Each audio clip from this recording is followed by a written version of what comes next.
Hi, I'm Clara Rose, and this is Influence Matters, the show where each week I share tips, tricks, tools, resources, hacks, whatever you want to call them, to help influence builders just like you to strategically and intentionally cultivate influence, because we all know that influence organically generates more leads for our business, ministry, or cause. That is why we're here today. Thank you so much for joining me. Welcome. Let's jump right in with thanking our sponsor. Super important to give credit where credit's due. Thank you to Rosedale Publishing. They specialize in business books for professionals and entrepreneurs, and they make this show possible. And of course, I have to give a shout out to Tampa Bay Multimedia and WeBeam TV, which is where we are today, for making this show possible. Thank you, thank you, thank you. Okay, if you've been here before, you know that we like to start, unless we do something different, we like to start with a question from a viewer just like you. And today, we do have a question for you. So let's start with that. Okay, our question today is, Clara, so much has changed in my business this year. Can you speak to all the changes and about managing it all in a changing world? Kind regards, Ollie. Well, Ollie, yes, I would like to speak to that. A lot has changed. It's an interesting time in our history. Lots of unrest, political stuff going on, which I don't talk politics with people, just as a rule of thumb. But our businesses and our lives have been affected by the pandemic. So I think it's important for us to realize that this is unprecedented. We've never been down this particular road before, and things have changed. So the question is, how do we deal with those changes? And I have a topic for you today. So let's jump in and talk about that. I want to talk about the power of the pivot. Today we're going to talk about how you can pivot in your business, ministry, or cause. How you can be ready, nimble, decisive, and intentional, there's that word you know I love, about pivoting in your business, ministry, or cause. Okay, so you may not know this about me because I don't look like a basketball player, but in junior high, 7th grade to be specific, I was the tallest girl in the class. And I was still skinny back then, and I was on the basketball team. And was I a great basketball player? Yeah, probably not. I don't recall. But in the 7th grade, man, I was tall, and that was to my advantage. By the 8th grade, I was probably one of the shortest, like I'm just pushing 5'4", one of the shortest girls in the class, and I didn't play again. But I learned some valuable lessons in that year when I did play basketball. What I learned was about the pivot. I learned lots of things, but let's talk specifically about the pivot. What is a pivot? A pivot is where you come to a full stop, you plant your foot so that you can change directions, so you can head in a different direction. And the same is true in business. We need to use a pivot when we make a direction change in our business. Now, the important thing to understand is the first thing you do is you have to come to a full stop. If you don't come to a full stop, then it's not a true pivot, and you get penalized for that in basketball and in life. So you want to stop, full stop, and plant that foot so you can make a decision about which direction you'd like to go. It involves a process of looking. Right? Looking to see, where can I go with my business, with the basketball? Which direction am I going to head? Stopping, planting your foot, and then pivoting in the right direction that's going to be most advantageous for you and your business, and then you go in that direction. So this today is going to be all about the pivot, and I just wanted, just in case there was somebody out there who didn't have a clear understanding of what a real pivot was, I wanted to give you an explanation. All right, let's jump into how it is that we can pivot easily in our business. Okay, step 1. First thing we're going to do is we need to be ready. So not from a place of anxiety or stress, but from a place of preparedness. Because change is going to happen, my friends. How you respond is what makes the difference. So think about a time in your life, your business, where change has happened. It happens to all of us at some point in life, right? It could be you had a baby. It could be you started a business. It could be you you ended a business, you got a partner, you lost a partner, you got a divorce, whatever it is that change happens. In fact, it's one of the few things that you could say is an absolute. Change is going to happen. So how we deal with that change is really important. Being ready mentally for change to come is the first step. Know that it's going to come and accept that it's going to come. Other than perhaps the love of God, it's one of the only constants in the universe. Change will happen. So we can't live in fear of it. We just have to know it's coming and be ready. So make a plan to be ready for when change does happen. All right, step 2.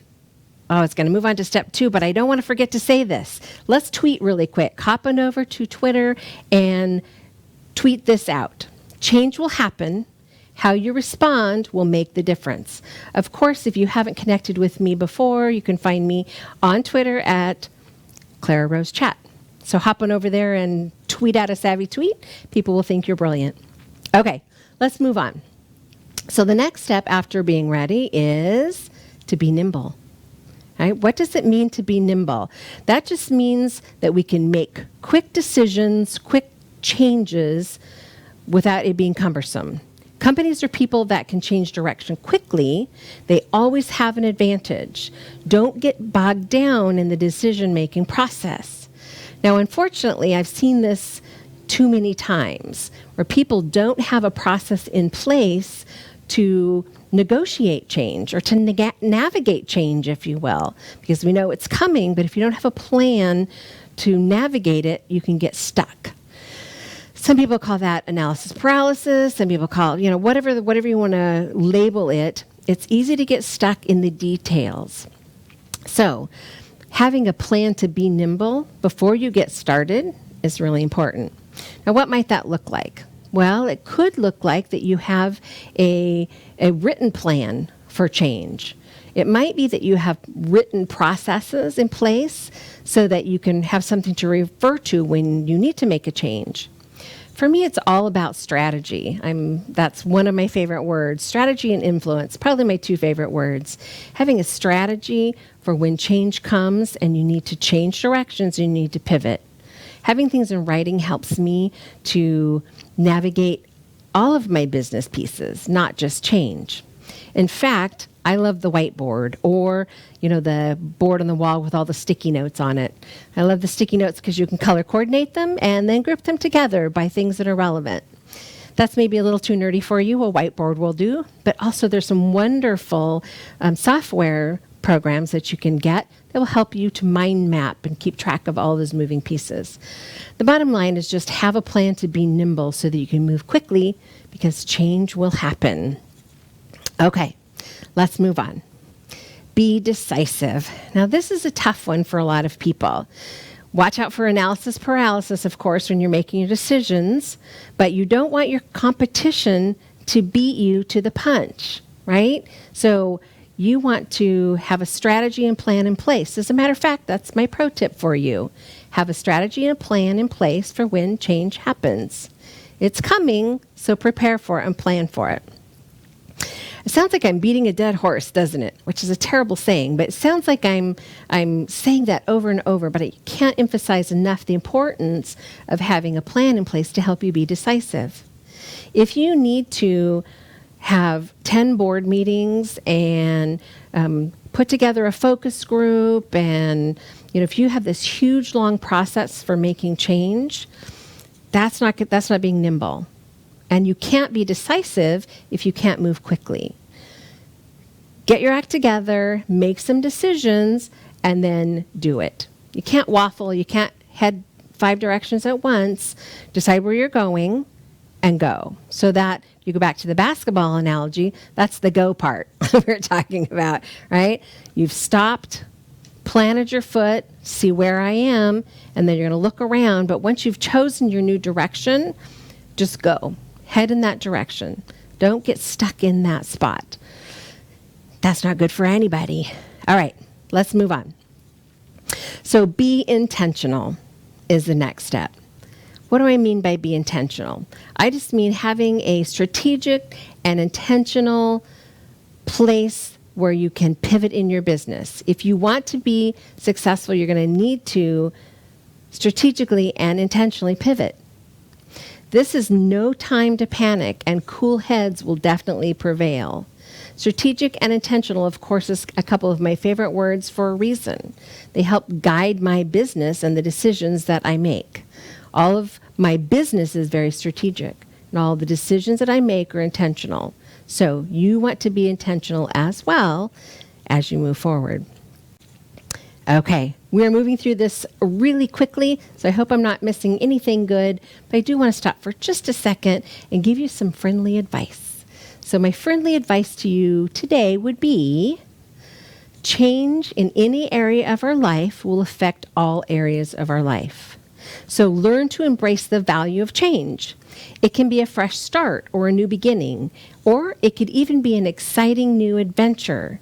In fact, I want to share with you something that my dear friend and fellow author says often. She says, fear is normal, but courage has the final say.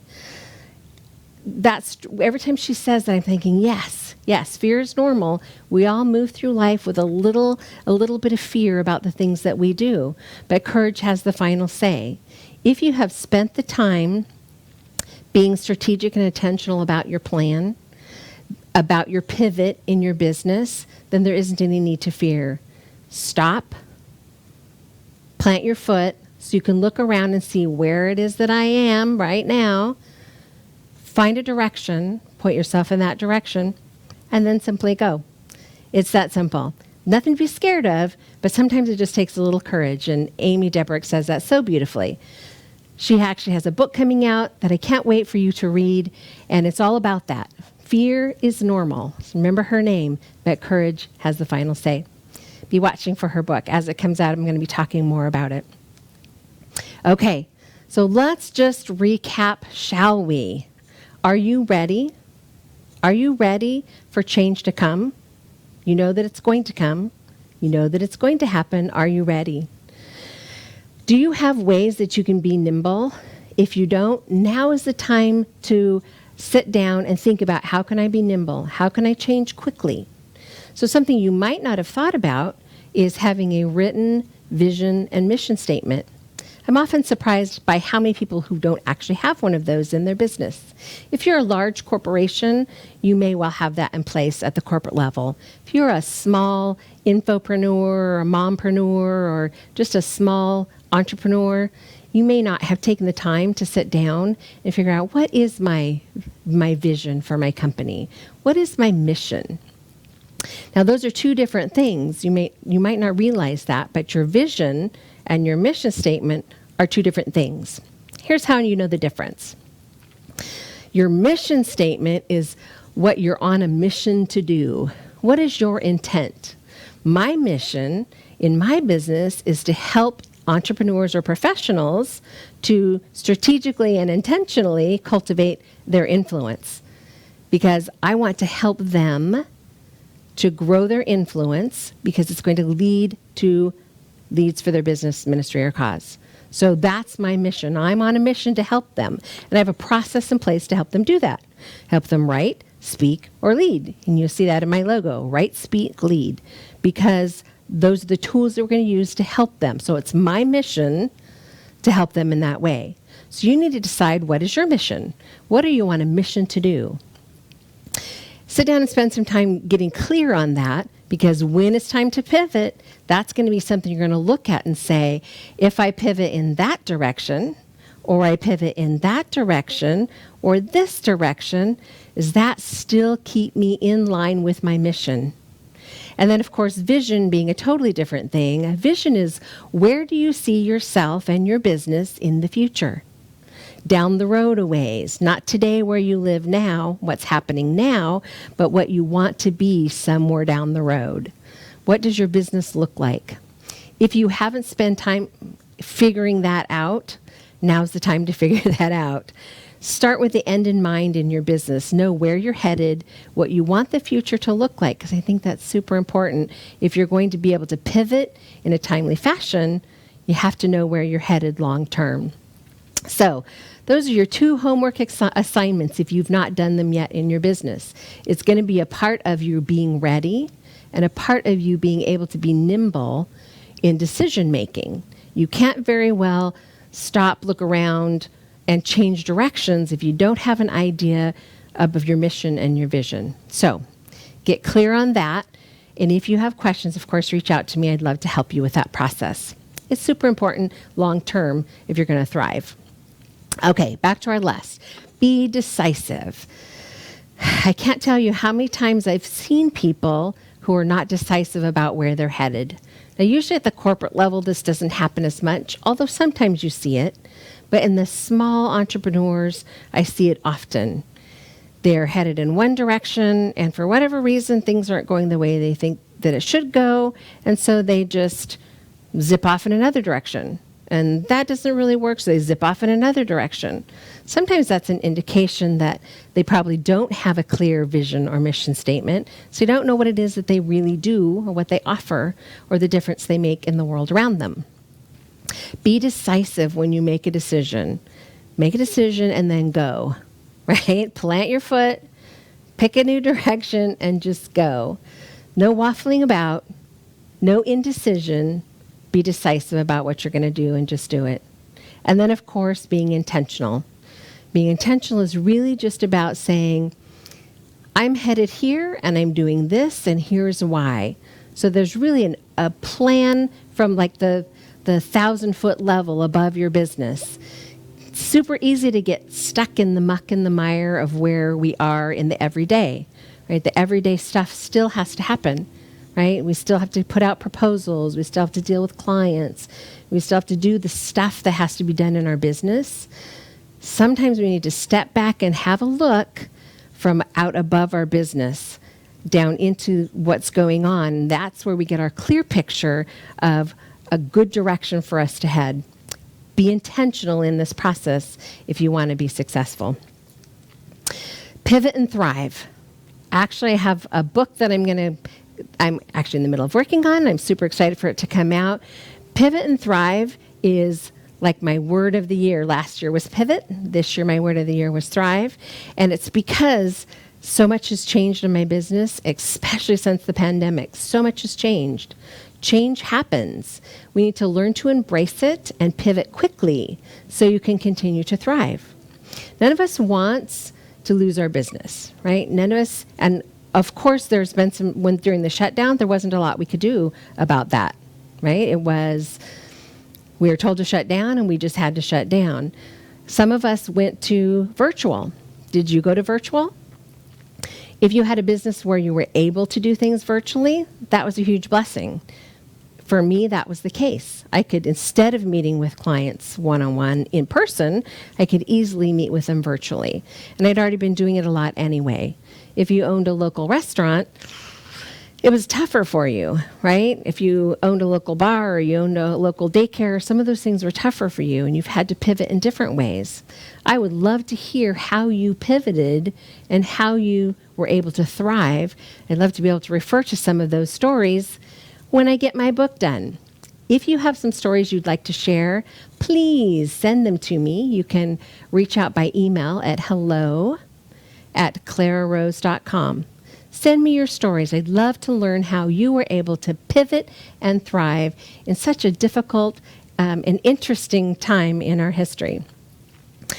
I am super excited about something new that's coming up. I've talked about it just briefly, once or twice. I talked about it last week briefly. I have a new membership that is launching.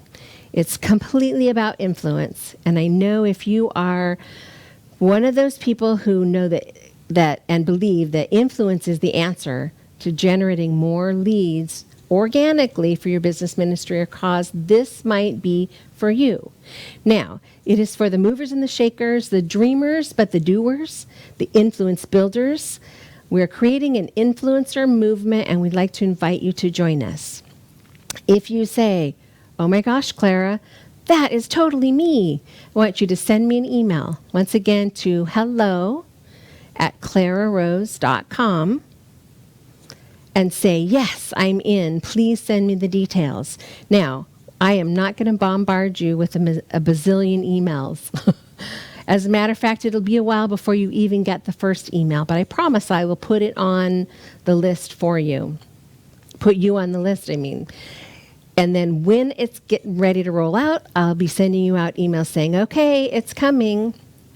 So it's just an email list. You won't get any of my other stuff, unless, of course, you would like some other stuff. You may say, Clara, put me on all your email lists. I'm happy to do that. But this one is specifically about the Influence University. And it's a place where you can be a part of a membership with a growing group of people who say, yes, I want to build influence. I want to build it strategically and intentionally, and I want to do it with some of my peers. I want to learn together, grow together, hop in a Facebook group together, help each other out, build a tribe, if you will. I know that's a word that people are using out there that, they're coining or whatever, but I'm going to use it too. I'm just going to say we're going to become a tribe of influencers, a group, a community of influencers that together can do some amazing things.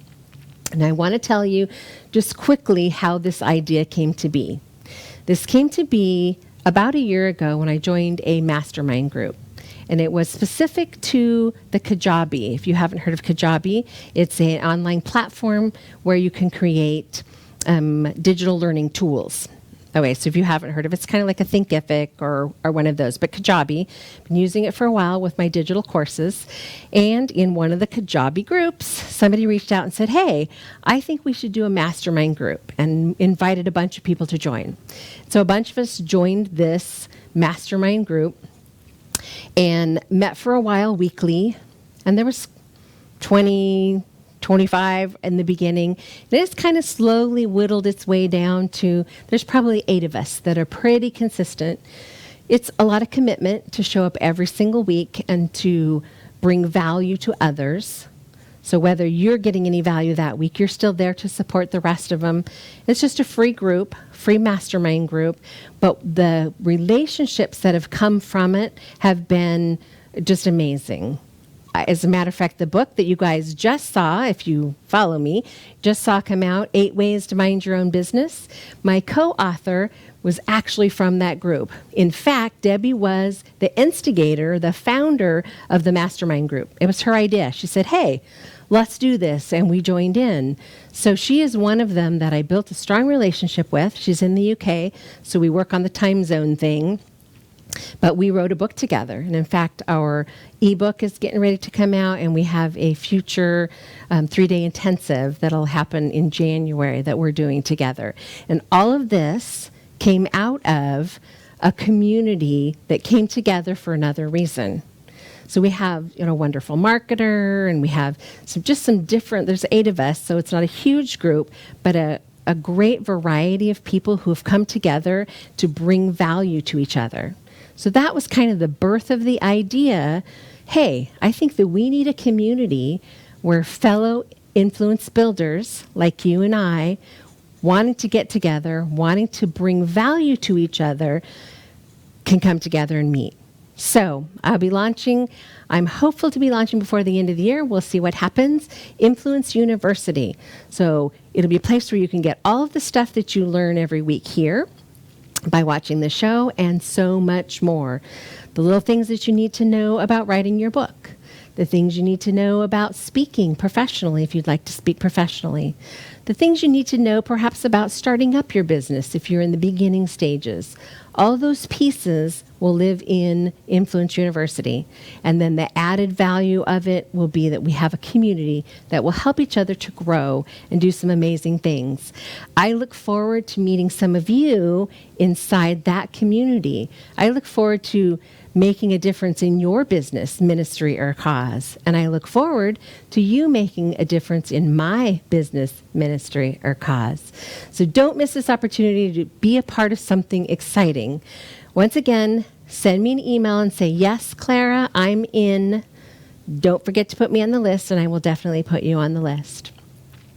Okay, so we have a holiday week coming up, but in a couple of weeks, we're going to start a series, which I've never done before, which I'm kind of excited about, where we're going to walk step by step through getting on stage with your signature speech.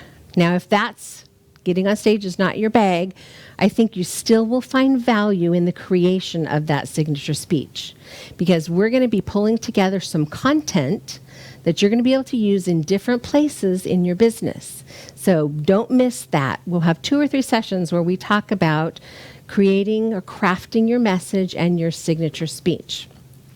And then it'll be totally up to you whether you'd like to get on stage with it or not. But it's a great tool, especially if you have a book coming out. A great place to go sell your book.